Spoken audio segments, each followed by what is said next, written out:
Valentine's Day is supposed to be predictable. Flowers, dinner reservations, heart-shaped everything. But crime statistics show something uncomfortable. Domestic violence spikes around February 14th. Rejections turn volatile. Obsessions reach breaking points. Tonight, these aren't ghost stories. These are stories about people. Real names changed. Events reconstructed from reports and interviews. Watch until the end, because the last story isn't dramatic. It's quiet. And that's what makes it worse. If you appreciate realistic psychological horror, the kind that feels possible, subscribe. You are not here for cheap jump scares. You're here for the truth. Let's begin. Elise Harper was 27 years old. She worked remotely in graphic design, lived alone, limited social circle, recently out of a 2-year relationship. Her ex, Daniel, had difficulty accepting the breakup. He kept texting, calling, sending long emails about closure. She blocked him. On February 30th, a small package appeared outside her apartment door. No postage, no career slip. Inside was a carved wooden heart. It looked handmade, sanded smooth, anatomically detailed. Elise posted a picture of it to her private Instagram story, joking, "Guess I have a secret admirer." That night, at 2 a.m., her upstairs neighbor heard someone in the hallway. Not knocking, just standing there. The next morning, Elise texted her friend that someone had tried her doorknob. Police later confirmed there were fingerprints on her handle. Not random prints, Daniel's. On February 15th, Elise didn't show up to a scheduled Zoom meeting. Her boss assumed she overslept. Her sister called repeatedly, no answer. When police entered her apartment, there were no signs of forced entry. The wooden heart was on her kitchen counter, split cleanly in half. Daniel was arrested 3 days later, driving north. In his trunk were woodworking tools and a notebook filled with dates. February 40th circled repeatedly. He said during questioning, "I just wanted her heart back." Love doesn't always end when you decide it does. Sometimes the other person hasn't even begun to let go. Thomas Reed was 34, divorced, recently laid off. He had been dating someone new for 3 months, a woman named Karina. She was 28, charismatic, intense, moved fast. She talked about living together after 2 weeks. Said she felt like she would known him forever. Thomas thought it was flattering. On Valentine's Day, she insisted they spend the weekend at her rental cabin, 2 hours outside the city. Remote, no neighbors, limited signal. He told a friend it felt a little fast, but went anyway. On Valentine's Day, she insisted they spend the weekend at her rental cabin, 2 hours outside the city. Remote, no neighbors, limited signal. He told a friend it felt a little fast, but went anyway. According to phone records, Thomas sent his last text at 9 p.m. Signal's bad, talk tomorrow. At 11 p.m., his phone connected briefly to a cell tower 12 miles away. Then it shut off permanently. Karina reported him missing on February 17th. She said he left after an argument. Police eventually discovered the cabin had been rented under false identity.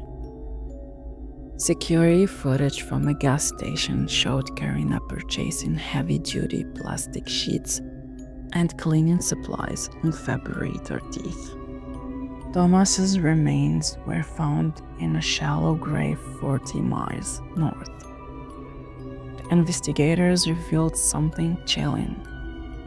He wasn't her first. 2 previous boyfriends had disappeared within months of dating her. She targeted recently divorced men without strong social networks, men who wouldn't be immediately missed. In court, she showed no emotions. When asked why she did it, she said, "They said they loved me. I just wanted to make sure." Obsession doesn't always look unstable. Sometimes it looks charming. Maya Collins was 19, nursing student, first serious relationship. Her boyfriend Aaron was 22. Friends described him as protective, sometimes overly protective. He didn't like her talking to male classmates. He checked her phone often. On Valentine's night, they drove to a secluded overlook known locally as Lover's Ridge. There were prior police reports about arguments escalating there. At 10 p.m., multiple residents reported hearing screaming. One witness described it as not playful. When officers arrived 20 minutes later, the car doors were open. Maya was found near the edge of the cliff. Aaron told police she slipped during an argument, but her injuries told a different story.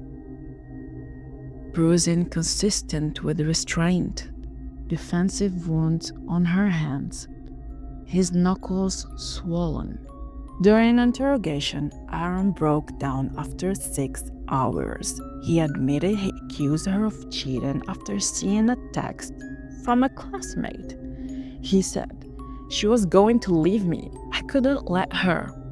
The phrase, "I couldn't let her," appears in more Valentine's Day domestic violence cases than most people realize. Maya's friend later shared screenshots. She had texted one of them earlier that week. "Sometimes I feel scared of him, but I love him." Love should never make you afraid. If it does, it isn't love. Clara Bennett met Adrian Vale at a bookstore. He was attentive, intelligent, soft-spoken. He remembered details she mentioned once: her favorite author, her coffee order, her work schedule. Looking back, that last one mattered. On February 14th, he surprised her with flowers at her office. Her coworkers said he seemed perfect. What they didn't know, he had installed a tracking app on her phone weeks earlier. He had copied her apartment key after offering to help with groceries. He had been entering her apartment while she was at work, not stealing, just watching. Police later reconstructed his search history. They found things like how to make someone emotionally dependent, signs she will leave you, Valentine's Day proposal pressure tactics. Clara went to his apartment that evening expecting dinner. Neighbors reported loud arguing around 11 p.m. No one called it in. They assumed there was a couple's fight. Clara was reported missing 2 days later. Adrian told police she left angry, but surveillance showed she never exited the building. Investigators found her phone dismantled in his trash.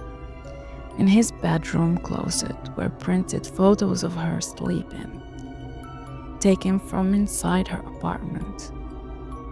During interrogation, Adrian said, "She said she needed space. I gave her forever." Valentine's Day doesn't create monsters. It exposes them. Pressure, expectation, rejection. Those things reveal what someone believes they are entitled to. And sometimes, the most dangerous person in your life is the one who calls you mine. If this video disturbed you, that was the point.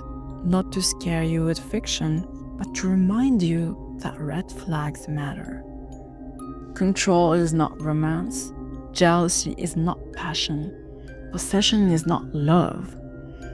If you appreciate realistic research-based horror and true psychological cases like this, subscribe and like the video.